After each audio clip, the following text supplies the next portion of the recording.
Hello everyone, in today's tutorial we'll be creating this floating paper plane effect in Houdini using Vellum, some constraints, pyro, and learning how to create a pile of Vellum objects at the end. I'll cover two different ways to create a Vellum object that follows a path and maintains its shape. I'll also cover how to set up a basic wind shadow simulation in Vellum. I'll cover creating a pile of vellum cloth objects and also using the shape match constraint to create a crumpled piece of paper. Let's get started. So to start, I have created a path here using the curve node, and this is how it looks like. And I also have the plane that I've brought in here, which is a file that I've provided along with this project file. So in order to begin, I'll create a geometry node, and what I want is for the plane to follow the path that I've created here. After doing that, then I'll convert it to a vellum object just so it can move a bit more and be a bit more flexible. And then after that, I'll show another method of creating a plane using vellum and ensuring that it keeps its shape. Okay, so here I'm just going to dive into this. I'm going to name it plane, and I'm going to dive in. I want to bring in the plane that I have in the other geometry container, which is our plane. So I have that there, and I just want to add a null. This is perhaps out follow path plane. Alright, and after that I'll just go to the constraint tab, and I'm going to use the follow path constraint. So I select it. It says select the object to create the path constraint. Select the path object, and I don't have any lookout objects. I don't have any lookup objects. So basically what that does is to create this constraint network and a follow path constraint underneath. And if we look at the path, this is what we get. So it just moves along the path. It's a bit slow now, and I can fix that by just editing how this position operates. So I can delete the channel here, and if you see, when it's at 1, it's all the way at the end.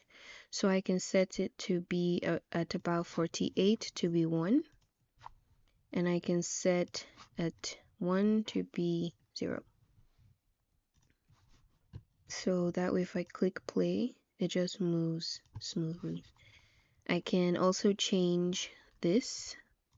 I can change the curve to a linear curve so it doesn't accelerate or decelerate as it moves, it just maintains a constant speed. So that's how I set that up. Seems to follow it pretty well actually, so I don't need to edit it too much. So that's how I get the plane moving. But I don't want the plane to be this static, so I'm going to use Vellum to add a little bit more realism into the plane. To do that, I'm going to create a Vellum cloth constraint.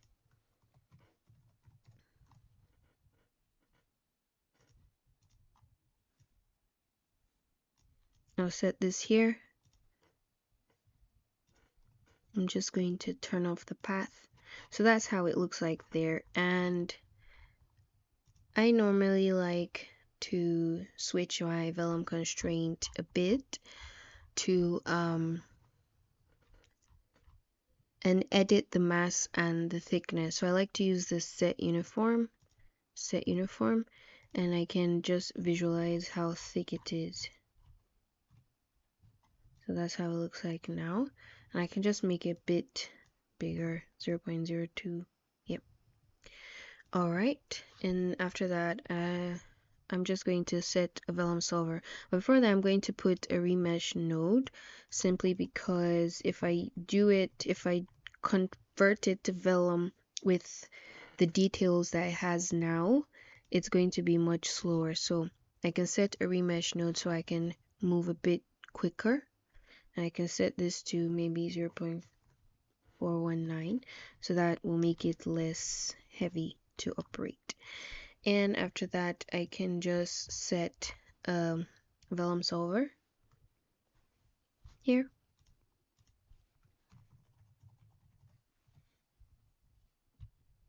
That's what I want. Shift enter will place it down and connect everything completely. In the Vellum solver, I don't have to change too much at first. I just want to see how it behaves. So it's moving like you would expect, but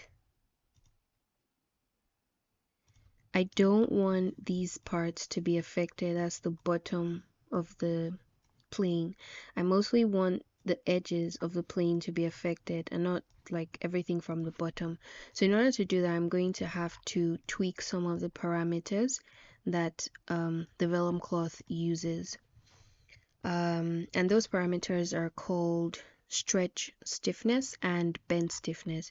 So if we come to the stretch constraint here, if I select scale by attribute, I can see the attributes using is stretch stiffness, and same thing for bend, scale by attribute, it's using bend stiffness. So I can create an attribute paint here and just paint in those attributes, and then the vellum cloth will decide based on where that's painted and will decide how stretchy or how bendy it's supposed to be. So I can add a stretch stiffness there, and I can just paint where I want it to be. I can put it here so I can just paint it.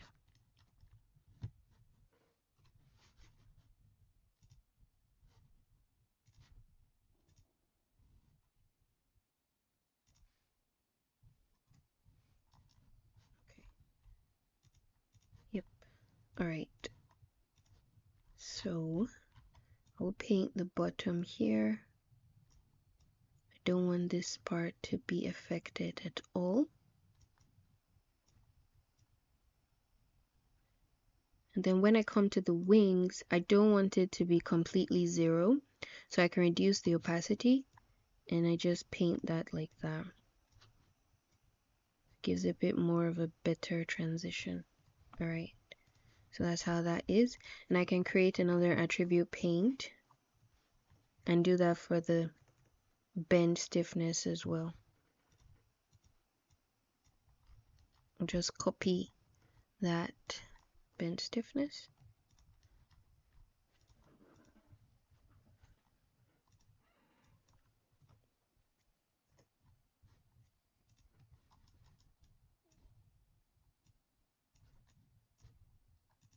And I can do a similar painting that I did to the stretch stiffness.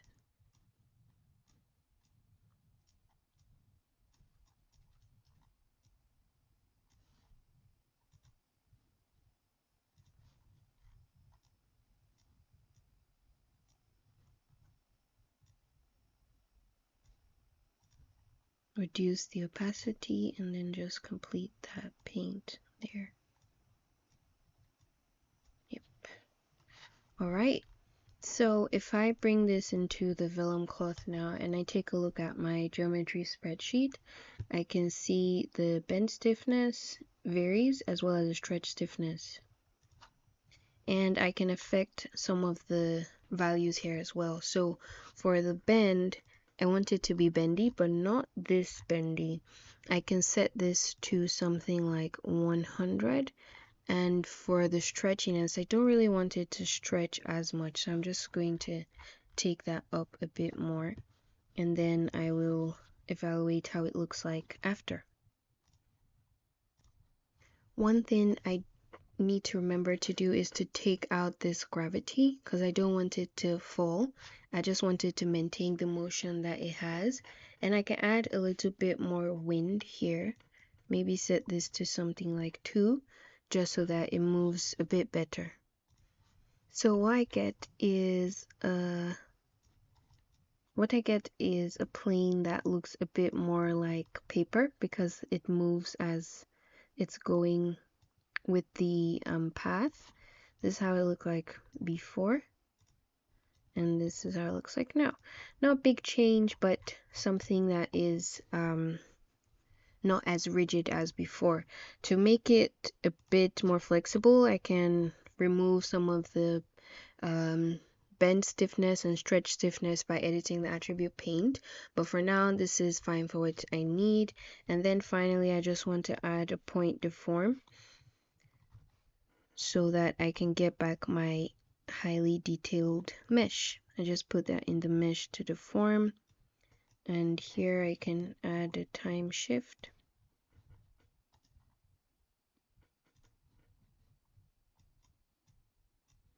And put this here. So now I have the detailed mesh that's deforming as well. So that's how I do that. Alright, so to continue, I've cached this out and this part as well. And here I've changed the wind speed, and I started the simulation at frame 16, and I've done a switch between the original plane and the vellum plane. So next I'm going to create a smoke trail, and the smoke trail, I made it because I wanted the plane to draw out the heart sign for Valentine's Day, and I wanted to use the smoke behind the plane to do that. So in order to do that, I'm creating another geometry container because I want to reduce the size of the plane. It was quite gigantic, and so I'm just going to take this and then put it here, and this is what I'm going to use to decide where my smoke is going to follow. So I'll just add a transform node so I can scale it down. And the reason I'm doing it outside is because the entire container is going to follow the constraint that we've set in here. So if we want to make any changes to the size, it's best to do it in another geometry container. So here I'm going to set my uniform scale to 0.05, and that's how small it is.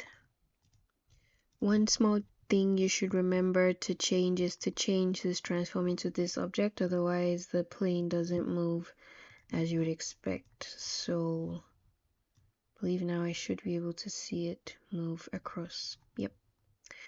So that's my plane done now, and I can add a normal node,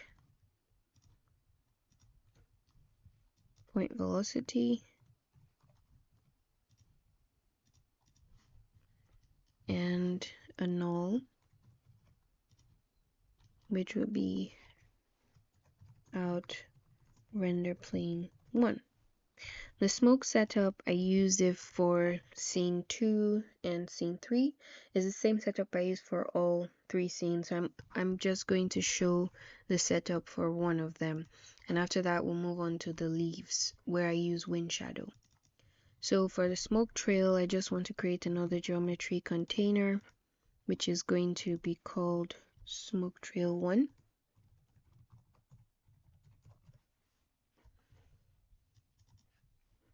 Inside, I'm going to make a tube. Should have end caps. It's going to hide other objects. Not changing anything in this one, and I want to have an object merge, out render plane 1. Yep. And then I want to put a pack node because I'm using the pack node to get the centroid of the object. And then I want to do a copy to points.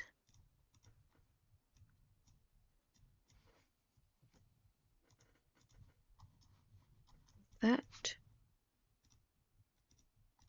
And I'm just going to add a transform node so I can make the tube smaller. Maybe place it at 0.1. And that's where I have it now. So I can spin this to a -30, maybe move this to positive. and maybe rotate this a bit more, and then I want to move it back.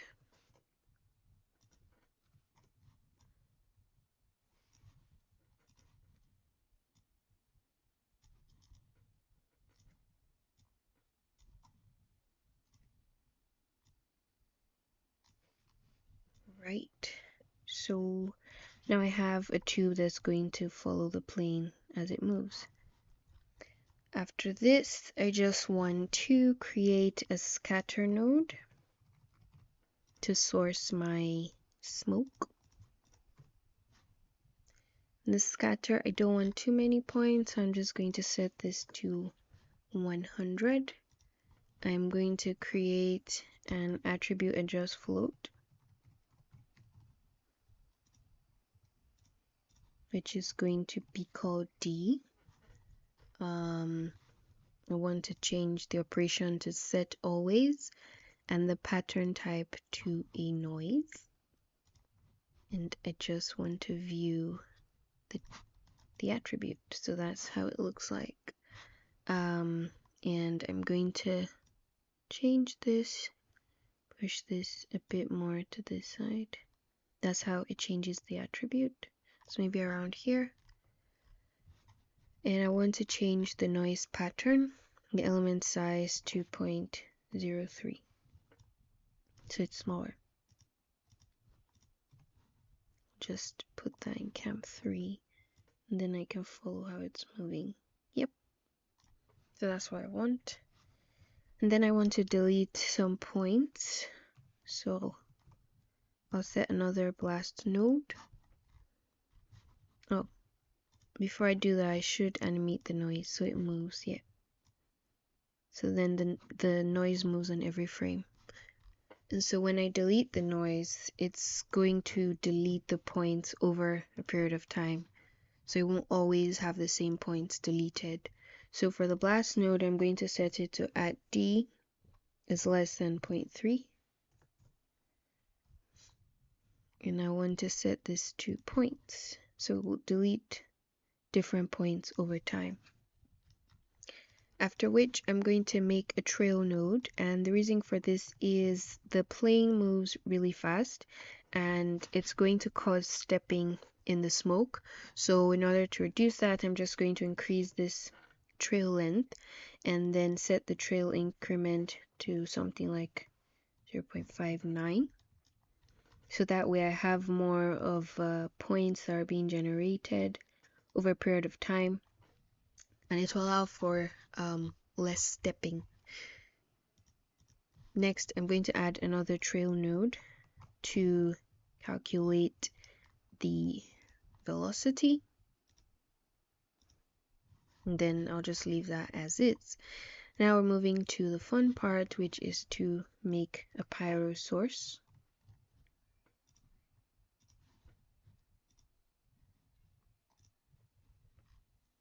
And for this one, I just want to add I believe it's sauce burn or source fuel. Nope. I think it's source smoke. Yep, density and temperature. That's what I need.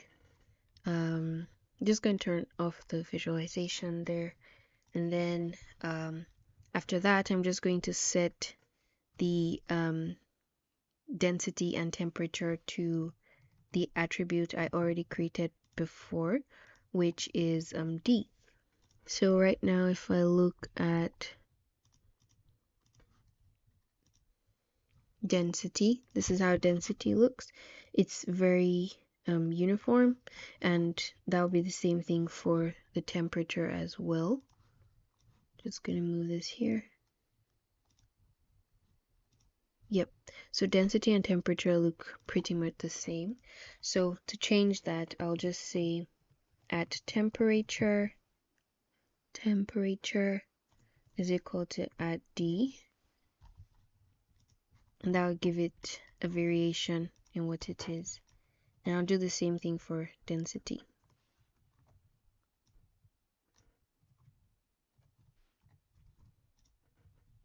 So just turn up my visualization, and after that we need to rasterize the attributes before we go into the pyro solver. So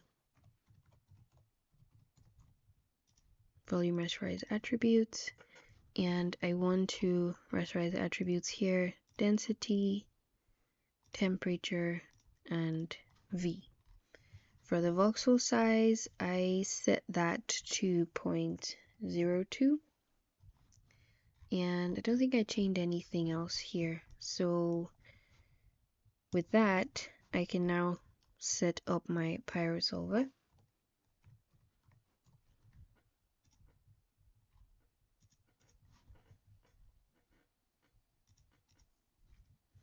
And for this one, I'm just going to say it should start at a later frame so it doesn't start too early. The voxel size should be the same as the one in the volume rasterize attribute, so you can as well copy the parameter and paste relative reference here, so it just maintains that, so it'll be 0.02. And for my soft steps, I set this to 4. So the sourcing, don't think I did much for this apart from limiting the source range. So I only want to limit it to as far as the plane will travel, so it doesn't keep sourcing. And for my number of sources, I reduced the source scale of velocity to 0.2 because I don't want it to be too fast. And I didn't have any flame, so just check that off. In my fields, so I think this is where I did some variation, and you see in my setup, the one where the plane draws the heart, I played a little bit more with the dissipation because I didn't want it to last for too long, but I wanted it to last long enough that you could tell what I was trying to draw. So for the dissipation, I set that to 0.3 for most of them. And for the temperature in the diffusion, which helps to blur out the temperature field, I set that to a 0.9. There's no flame, so I'm going to untick that. And then for the shape, don't think I changed much here apart from this, for this one. And in the output, I didn't change anything as well. So I'll just test how that looks. Okay, so one other important thing I forgot to mention is to switch the operation in the velocity to copy and not add, so it maintains the velocity that we calculated here.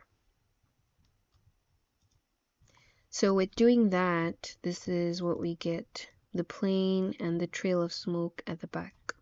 Yeah, so you can keep tweaking this, but that's majorly what I wanted to do.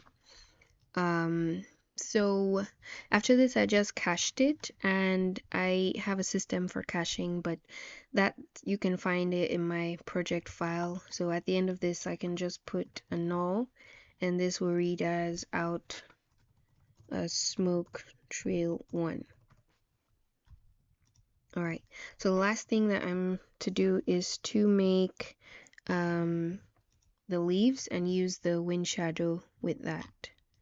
So in order to create this, I'll make another geometry container, and this will be called leaves.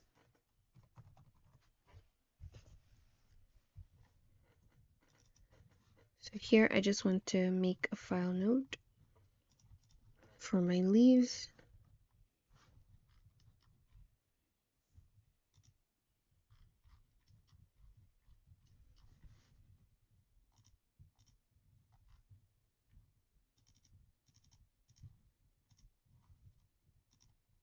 Okay, so I have my leaf, and I'm going to make 2 different setups to make the leaves because I want some on the ground and I also want some in the sky that sort of move as the plane moves as well. I'm going to make a concrete floor.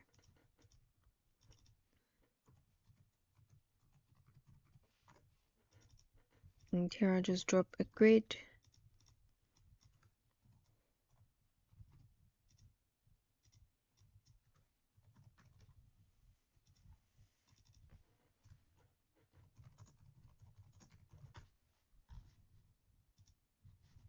So for the grid, I can just edit the size a bit, maybe make this 19 and 20, and the rows and columns to be a bit more like 40-40. Yeah, something like this. And then I'm back to my leaves. So for the leaf setup, I'm going to put it on the floor so I can use a match size.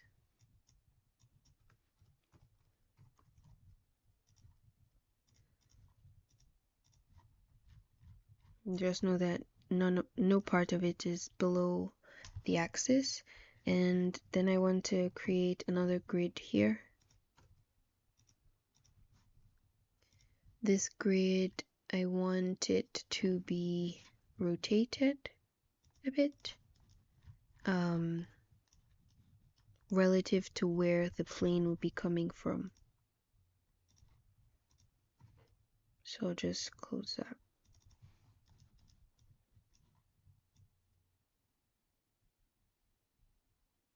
Okay, so I want the grid to be a bit smaller on one side. I want to rotate this, be 95. Also rotate this bit. Okay, so I just want to rotate this to maybe like 200, and this should be like 95, and this would be around minus 2.7. Okay, and I want this to have a bunch more rows and columns. Yeah, so that's how I want that to be, and I'll move this up a bit, so 1.67 thereabouts, and move it slightly to the side, or 0.8, and this one can be 6. Alright, so I have that grid. I will add another match size. And for this one, I want this to be none, none, and min.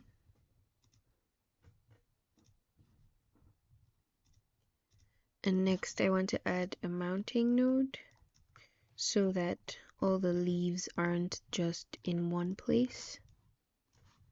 And for that, I'll raise the amplitude to 0.55. So this geometry is going to be what I use to scatter my leaves. So I don't want it to all be on one spot. I want some parts to be at the front and at the back. And that's about everything. After that, I'm going to add a scatter align node.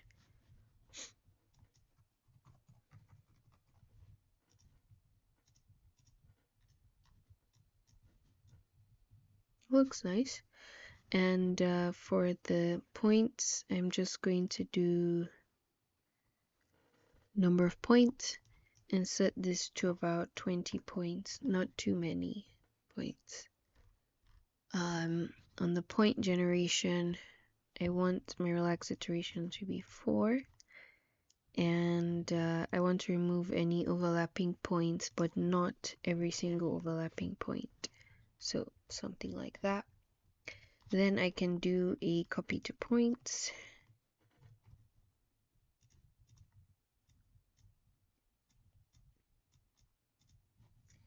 And I have my leaves.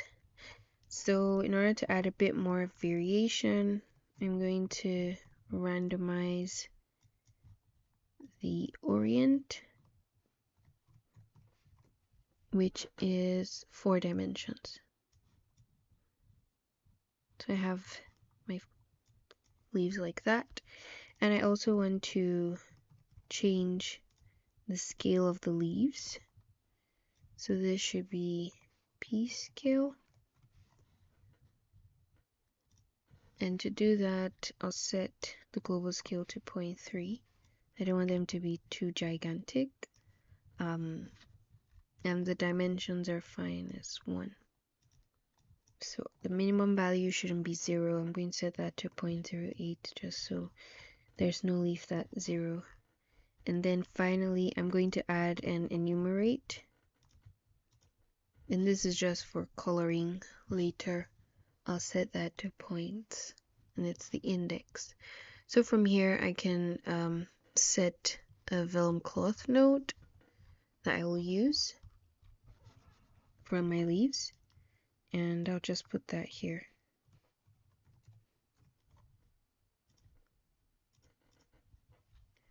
So as usual, you chain this to set uniform. If I visualize the thickness, that's how it looks like. I want to add more drag because I want my leaves to sort of drag on the floor. So I'm just going to take this higher, which will add more drag to it.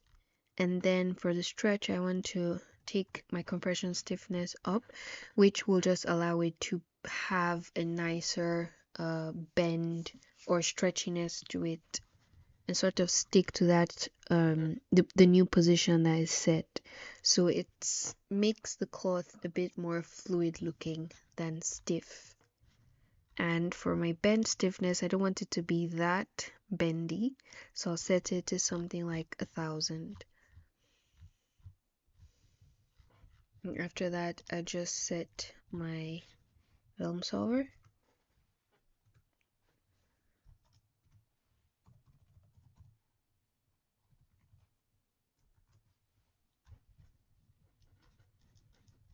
Yep. And so in the Vellum solver, I don't need to increase my substeps, but I do want to make some changes to my forces.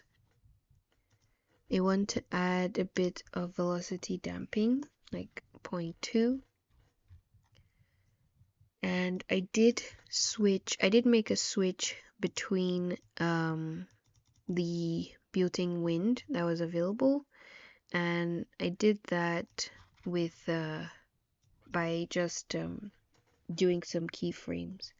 So the -10 on the Z is supposed to blow it in this direction because this positive Z, so it's supposed to blow it in this direction, but I wanted to blow it when the plane is moving.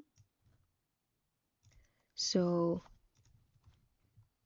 I wanted to start at frame 14, and that's where I have 0, and maybe at around frame 24 when the plane has moved a bit more, then I can have it at -10 so it moves the leaves more to the side. So I'll just test how this turns out and we'll move on. Okay, so after doing that, this is what we have. The plane moves and then the leaves are just moving behind it in the wake of the movement of the plane.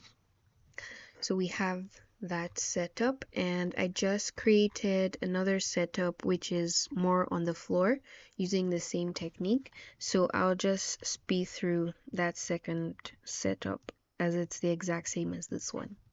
Okay, so after setting up everything, this is how it looks like. The leaves are more towards the floor, and I've set up these 2 boxes here which are going to act as my wind shadow.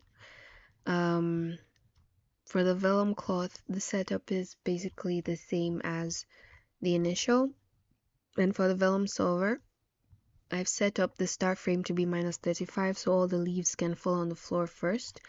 I've changed the built-in wind to be 0, and then at the point where the plane is moving past, it switches to -5. Then for the wind shadow here, be sure to set the type to ray, and for the max distance I set that to 20 because that determines how far it's going to look for the object that you're using as your wind shadow. So that's the only different thing that I did. the setup is exactly the same as this one. So if we switch that, then I can just test it and show how it looks like. Okay, so this is how the two simulations look combined. Have more of a, like the way this leaf in particular rolls over, it looks more like a leaf and less like the paper planes.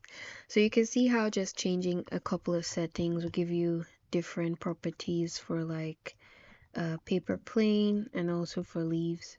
So that's how you set up the vellum leaves as well. You can cache that, and then at the end I just added a an attribute adjust color to set specific values to different leaves by using the index attribute that we set up in the enumerate. So in order to do that, I'll just show how that looks like.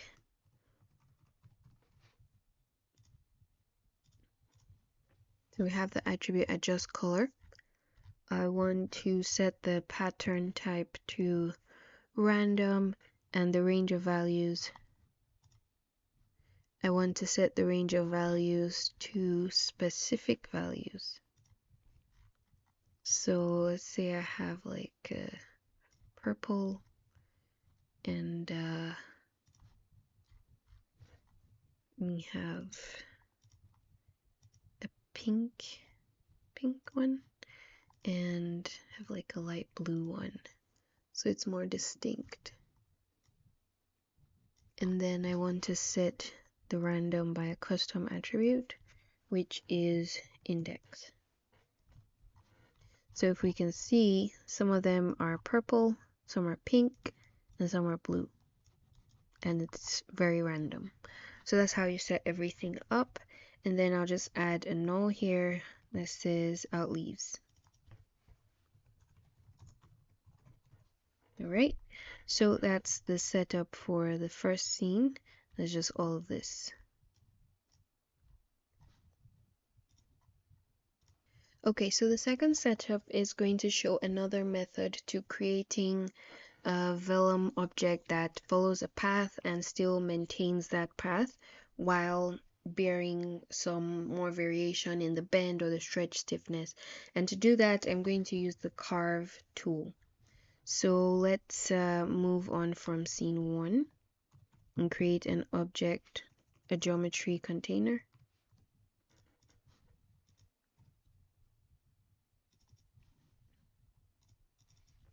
I call this bring plane in.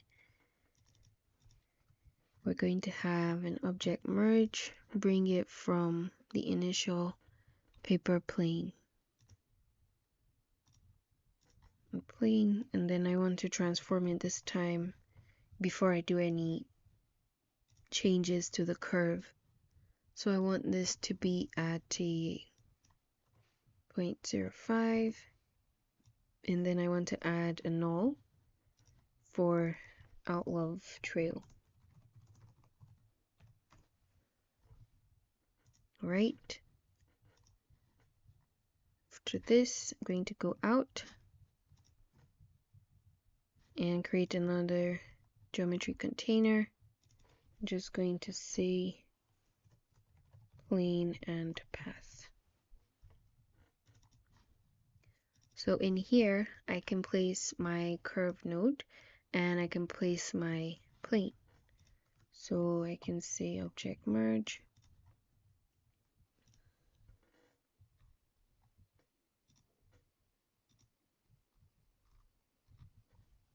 And I want to take this one from plane and path. Oh, from bring plane rather.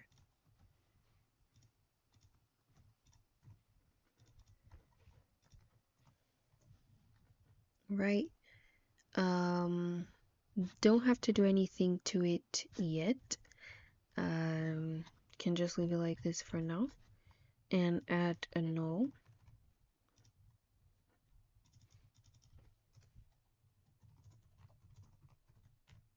Right, and then I'm just going to draw a curve and copy that to the point.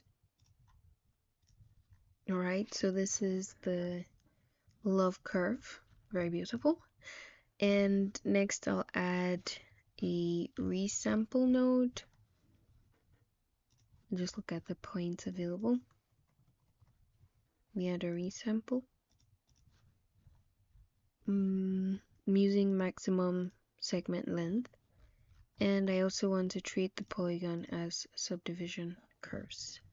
After that, I can add an orient along curve so that I can give it an attribute called down on the y-axis, which I'm going to be using in the Carve node.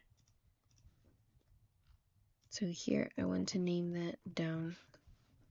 That's what I want to do there. And then I'm going to set the Carve node.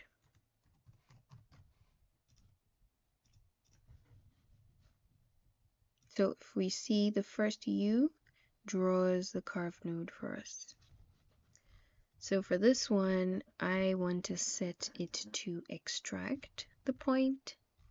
So that's just going to extract the point wherever it is on that curve. And then we can copy the plane to the point on the curve. So I can set a 0 and 1, similar to how I did on the constraint network. I can set a 0 here. I can move to about like 120 and I can set it to 1. So that way it just moves over time. And don't forget to set this to linear so it doesn't accelerate or decelerate either way. Yep. And after that, I just add another null.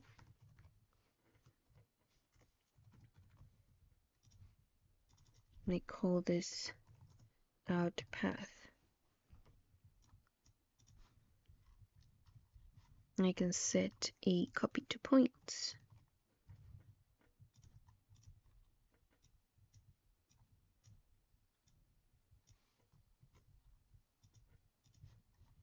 Oops. Yep. So that's how it's supposed to be. So it follows it, but some problems, it's not following the correct rotation. So I could correct that with the transform node here and just rotate this that way.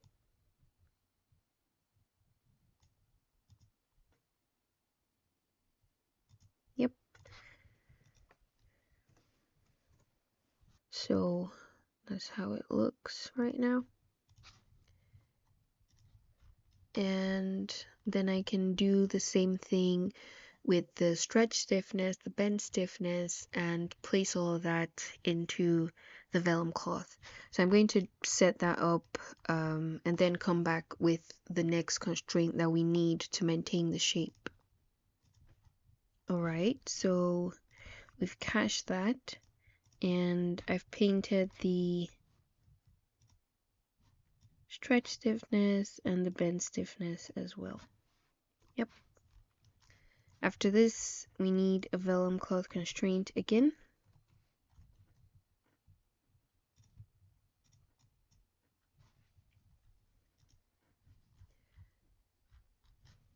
So here, I'm going to visualize my thickness. This is how it looks like here. And I can probably leave it now, or I can change it. Not really important right now. What is more important is the next set of constraints, which are the vellum pin constraint.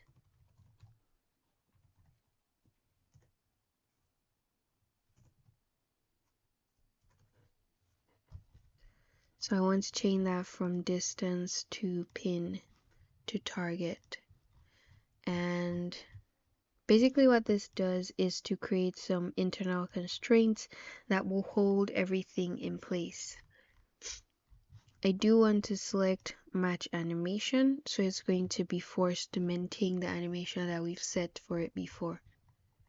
And here I can change the pin type to soft and the orientation pin type to soft as well. So that's just going to make these constraints that will sort of hold the plane in the position that it's meant to follow.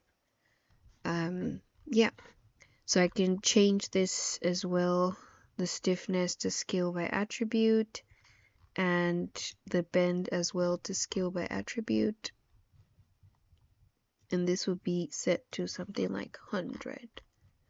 And then we can set the Vellum solver, which actually doesn't have a lot of stuff that we need to change.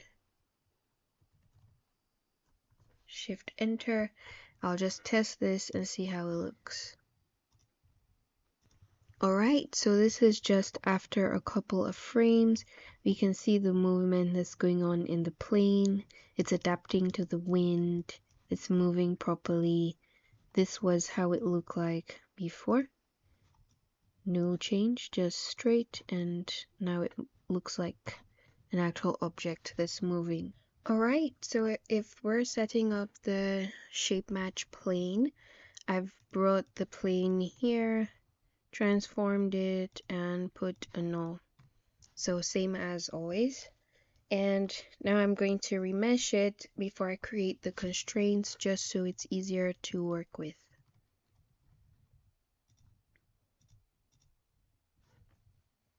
The remesh, want this to be 0.02 maybe. Yep.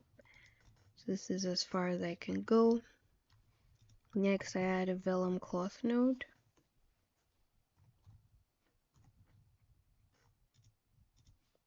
Nope, not what I want.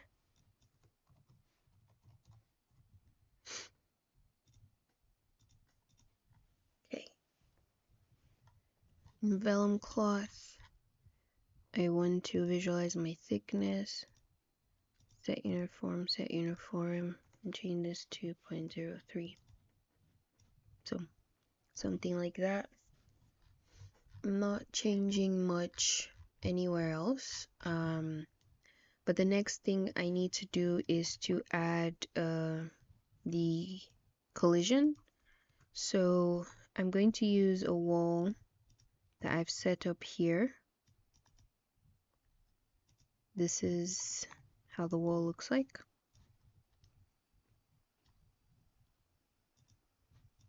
It has a pole at the back, but also has like the wall and the window frame as well. So I'm taking this.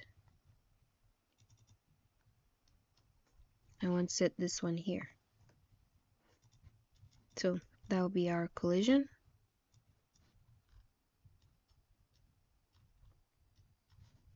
And just want to connect that here. Can add something like a bound so it reads it more as a box. Yeah. And then just put the vellum cloth. So the next thing is to add the vellum shape match constraint. Vellum constraint. And I want to change this from distance to shape match. Setting this up, I need to enable plasticity because this will allow it to deform and to maintain its deformation. So for the plasticity, I want the threshold to be higher. So the higher the threshold is, the faster it goes into its new shape. And I want the rate it does that to be set to like 15. And that's really what we have to change for that one. After that, I can add a vellum solver.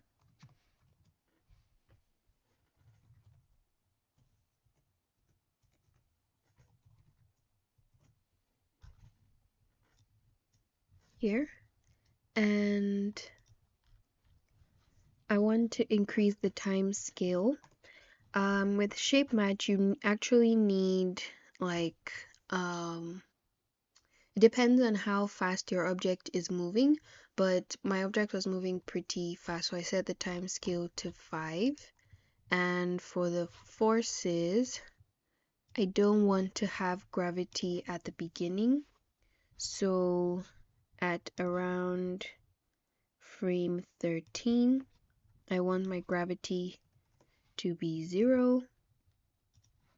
And when I move to about frame 23, I want my gravity to be back to default, so minus 9.80665 there.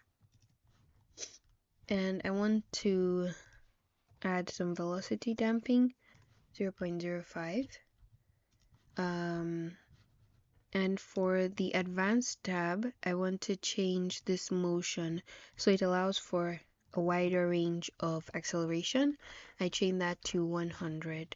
And also in the grain collisions, we can untick this, which will allow it to collide better. And we can add extra velocity to what we already have by creating a point velocity node, and we set this to keep incoming, and the velocity should be around minus 70 on the z-axis. So I don't think there's any other thing I changed, and I'll just test this and show you how that looks.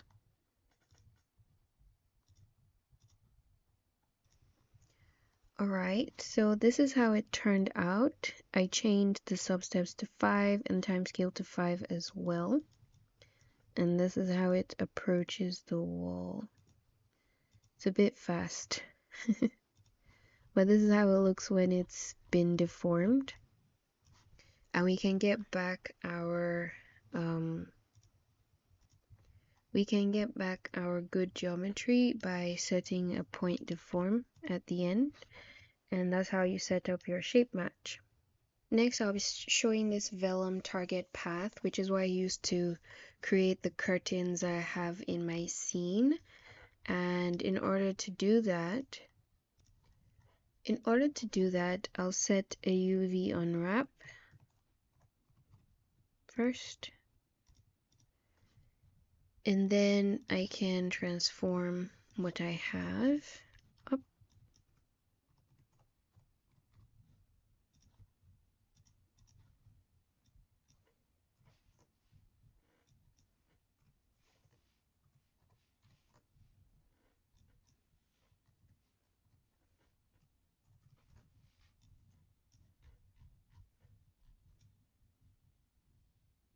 Okay, so after setting the transform,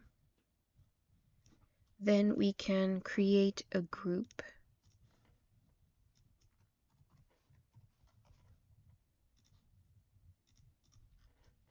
This group is going to be based on points, and we'll call it pin. And I want to set it to be in bounding regions. So move that here, move it up, and then just make it a bit wider. Yep. So it selects only the first couple of points there. After that, I'll set down a group range node.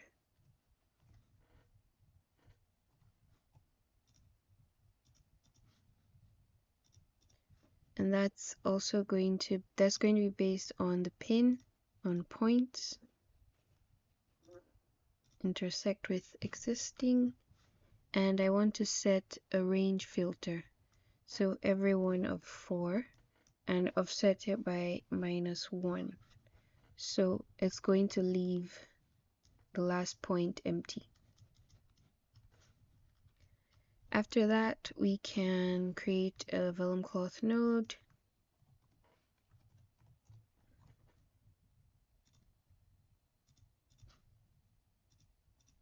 And this one, I will visualize the thickness.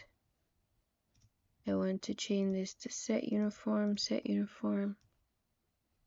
this to 0.2, and this one to 0.005.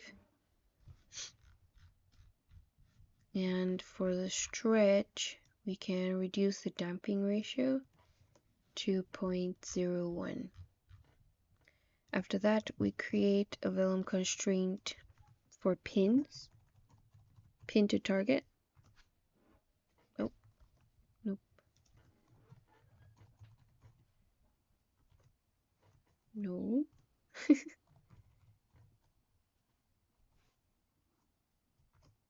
Yes. All right. Pin.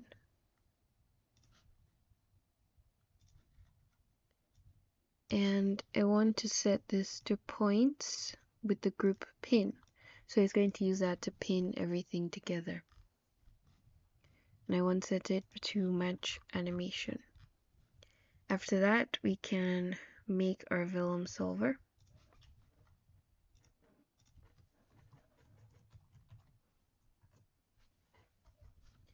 In the vellum solver, we can increase the substeps. We can start off with 2, but then I will decrease the constraint iterations, because the higher the number of substeps, the less constraint iterations you need. Can reduce the collision passes. And for the force, I want to add some wind drag as well. I can set that to 1. And finally, I'm going to go to the advanced tab, and this target, I'm going to set it to subpath. So we'll create what it is that we need to be there. So from the group range, we can add a transform node. And for that transform node, we're going to animate how we want the curtain to be. So at frame, say about 5, I want the scale here to be like this.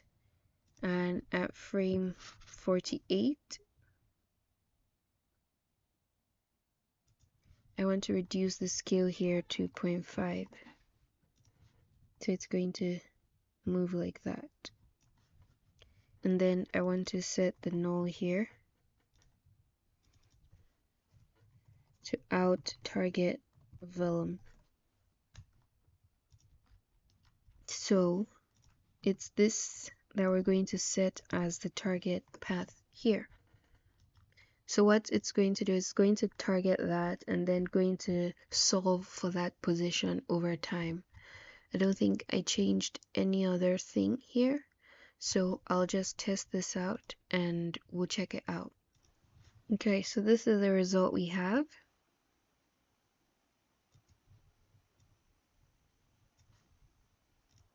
And this is how it looks like when I've added some more stiffness to the cloth.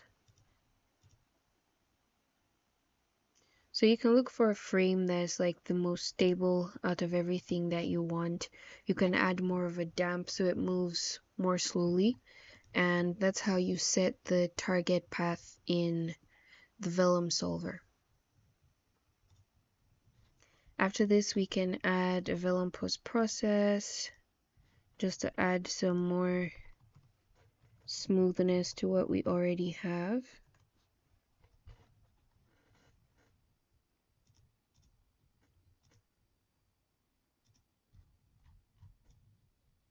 And we can add some thickness. Maybe set it to 0.03.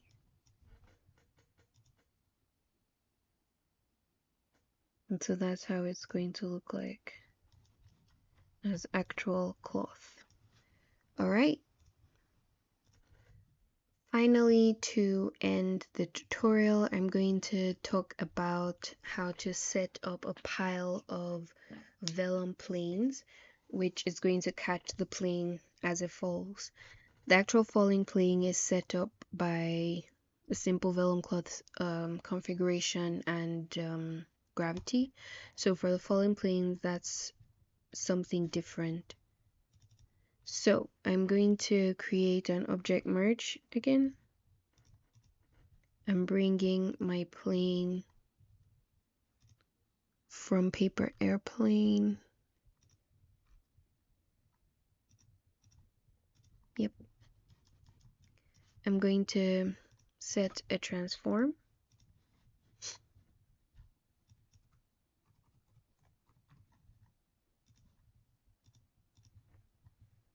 going to set this to 0.05. And then I'm going to create a sphere which is going to handle how much of the plane is going to be spawned. So sphere can be set to a little bit smaller, and I just want to move it up a bit.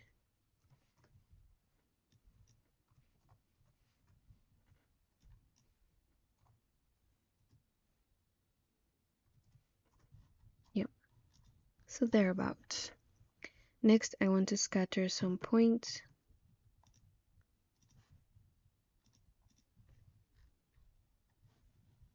I only want about 6 points because I'm going to spawn vellum planes at every other frame, so I don't want too many points. I do want to increase this relaxed iterations because I can't have the vellum planes intersecting at any frame. It's not going to look right. So after that, we just add a copy to points.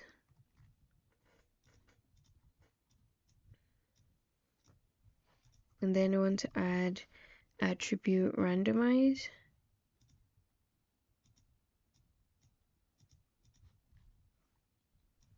And send that to orient.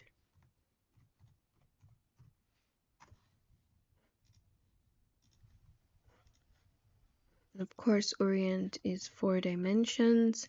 And then adding an attribute adjust float to adjust the p scale,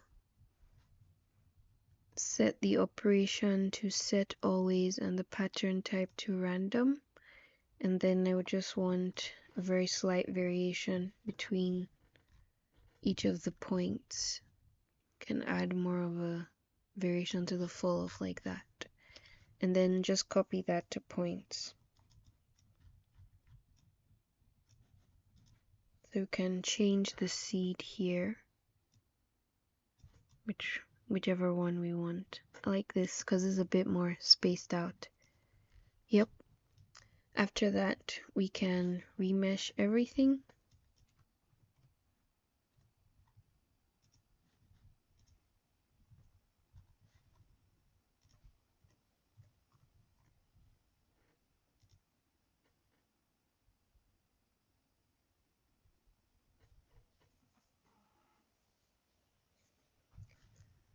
And we can take a cache of this one.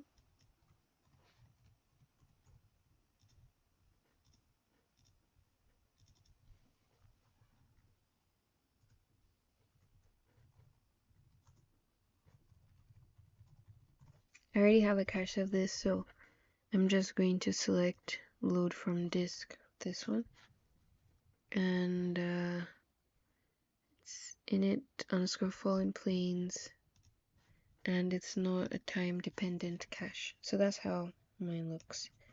And next we are going to create vellum cloth.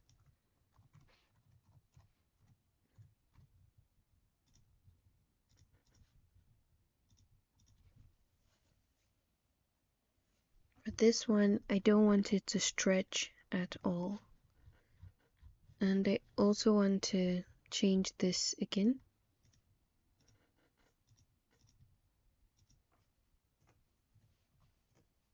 Yep.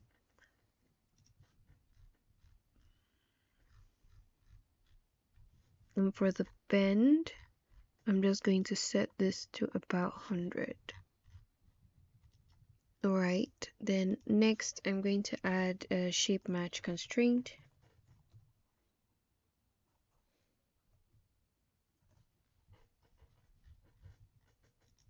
Change this to shape match. And here I'm not changing too much, I just want to enable plasticity, set this to 0.9, and set the rate to 15. Because I want them to deform as they hit each other when they fall. After this, I'm going to make a dopnet. So the idea for this was actually gotten from one of CG Wiki's tutorials, which is this one, the pile of sand. But I wanted to see if I could accomplish the same thing with the cloth, seeing as I'm not using grains. I want to use cloth instead. So I'll just dive into the .NET and we'll go over everything that I did. So for this setup, we need a Vellum object. We also need a Vellum solver.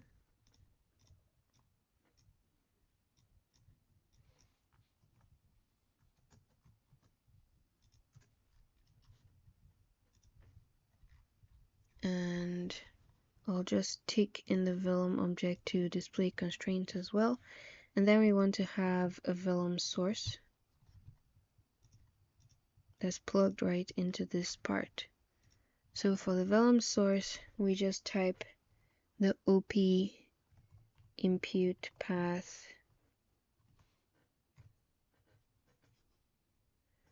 12, 0. So that'll bring that in. And same thing for the constraint 1. Alright, so we have our constraint and we have our sub object. Next, for the activation, I want to set it to emit each frame, and I'm going to say I want it to emit every 20 frames. So $FF 20 equals 1. So after 20 frames, it will emit another part. And then I want to add a pop force.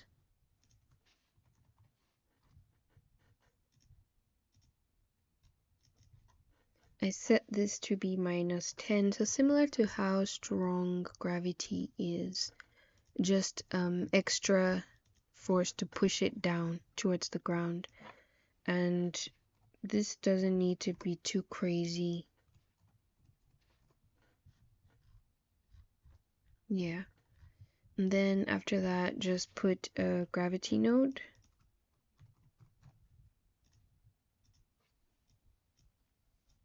And a ground plane.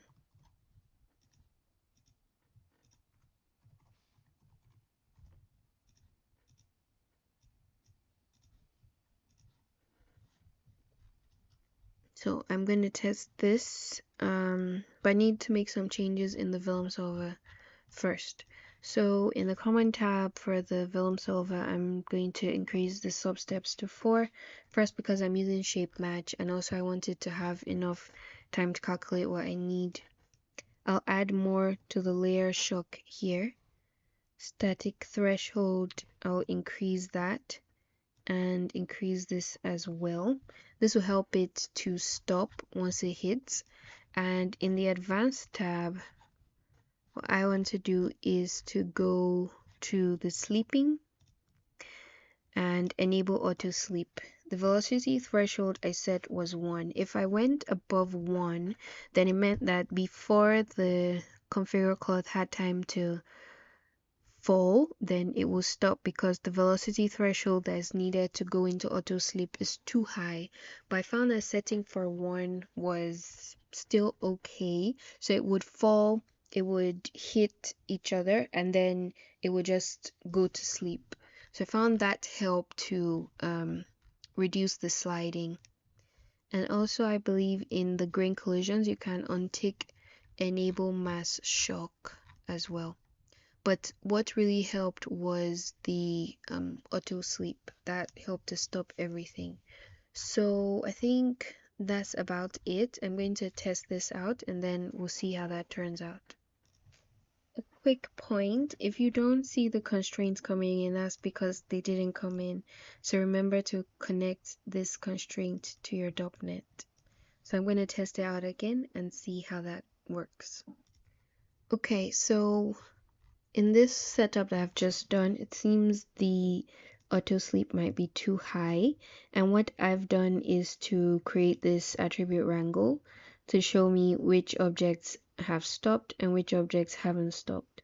So if you notice, when they fall, these ones that are spawned immediately go to sleep, and these at the bottom go to sleep when they hit the ground. So I want more of this. So in order to fix that, I can do some things like to decrease the velocity threshold and then just see how that does. So after switching the auto sleep to 0.8, only one of them goes to sleep at the top and the others fall and they go to sleep at the bottom. So if it continues like this, it's going to end up with a pile, and I'll just show how that looks like when it works completely. So this is how it looks like if it works correctly. We see everything piling up, one bouncing out of the way. And this is what we get. So this is the pile that we get, and then the falling plane just lands here. I also set that plane to fall asleep as well, because when it fell, it wouldn't just like stop the way I wanted. It would roll and find its way down. So you can use the auto sleep to diminish how far it is that you want your objects to fall, or how far you want them to roll, or what behavior it is that you're going for. So that's the end of this tutorial. I've included the project file in the description. Let me know what you think in the comments, and thanks for watching.